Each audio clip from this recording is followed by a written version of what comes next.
last few videos I've been talking about how we would trade a continuation gap. Now, in my experience, the continuation gap is a rare beast.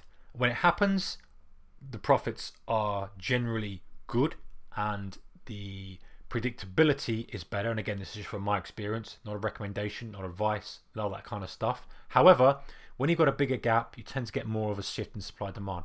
What about when we talk about the second gap scenario with gap lower and we're looking to trade the gap fill? How would we do that? What are we going to look for on the chart to give us the idea for the gap fill? So again, we've got two things that can happen in that scenario. So let's say we've gap lower and we're looking to fade the gap. We're going to use a gap down as an example again, stick with the same thing, but this time we want to see the two different scenarios that could potentially occur. Again, forgetting about if we gap and we just sit there and do nothing. We kind of want to avoid that and not get involved in that anyway. But look at the two scenarios that we can want to get involved with the gap fill, assuming that's yesterday's close and assuming that's today's open. Okay, so we've gap lower, and what could happen? We could do this, drive up straight away, or we could do this, drive down straight away. Pretty obvious, but you know, you have to look at all these permutations that we can get. So now the scenario is, if we're looking for continuation trade, we're looking for two different things. And this is where, you know, some of you, more astute of you, are looking at this are going to say, well, hang on a second, they're the same thing. How do we know the difference? Just recall back on how we decide whether we're going to trade with the gap or against the gap. It's looking for the bigger picture. Where's the gap in relation to the prior day's trade, the prior week's trade? How is the strength of the market overall? And then picking a direction that we're going to trade, sticking with it, and either being stopped out and saying, you know what, I thought it would continue, I'm wrong, I've taken my loss, or I'm right, I'm with it, I'm sticking with it.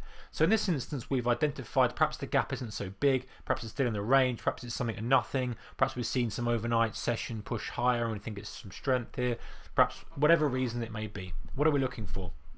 So if we're looking for the gap fill, we can either do one of two things. Now often we get, if we see genuine strength off the open, we're just looking for the classic pullback trade.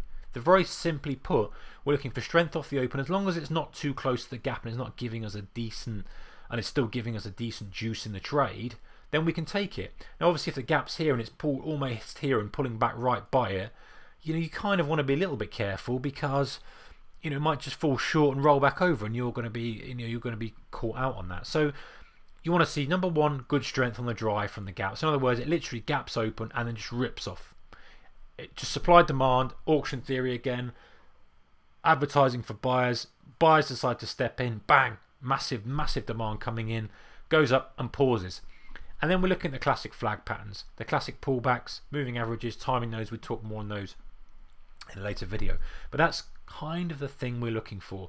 The push higher, the pause, it just can't quite go lower. Again, the depth or the distance of the pullback relative to the drive is low, and then we're looking for a further continuation and all out of the gap. And obviously if we're swing trading it, we might use that as a leg in for a longer term swing trade for a multi-day move. Okay, so let's flip it on its head and say, listen, this thing is, there's the yesterday's close, there's today's open here, and we are driving lower. Now this is kind of another scenario that we get. It's almost as if it's the final thing. A lot of stops are being pinged. People may have had stops overnight. They're being triggered early on in the process, in the trading day, and we just, I've got a little bit of push lower, but you know, we kind of start to undo that relatively quickly. Now that to me is the key. And you've got the best, in my opinion, a good way of trading this is to let this happen. Let this do what it needs to do. Let it go to the downside, faff around down there, do what it wants. If it continues lower, you're out, you're wrong, it doesn't matter, you wouldn't get involved, you're not even taking a loss on it. However, if it comes back pretty quickly and then crosses above the high of the day, then you can start looking for those buy trades for the ultimate gap fill. You can always say it's tested down here. I don't want it to be too long down here. I don't want an hour or anything like that. It's got to be kind of 5 to 15 minutes max, and then it's showing some strength. And then I'm either buying as we push through here. Now a little bit cautious of how it's done that, because if it's done it very quickly, you know, we could sort of retest down here and you could be left hanging with a, you know, quite a bit offside before it goes again. I'd rather wait and see how it is on a short-term basis. But ultimately that's kind of my filter that says, yes, you know what, we've done some work down here, we've pinged out a few weak hands, we've got a few shorts involved, those boys are now trapped, those boys are now going to be hurting. If we push to highs, That's going to help my cause, and the gap is up here. All the people who thought it's a continuation are wrong.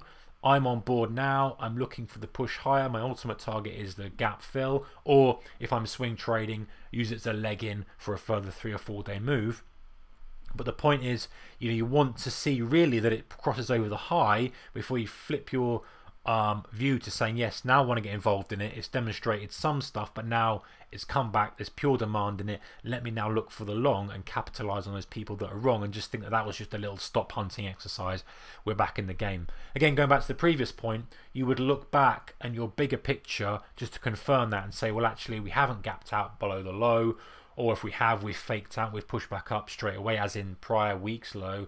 We're still in a very strong chart. Everything is looking reasonably bullish. This is just a blip, and this now price action is confirming that this is indeed just a blip. So a couple of ways, different ways of trading gaps. We can go into massive detail with them because it's such a great way of trading.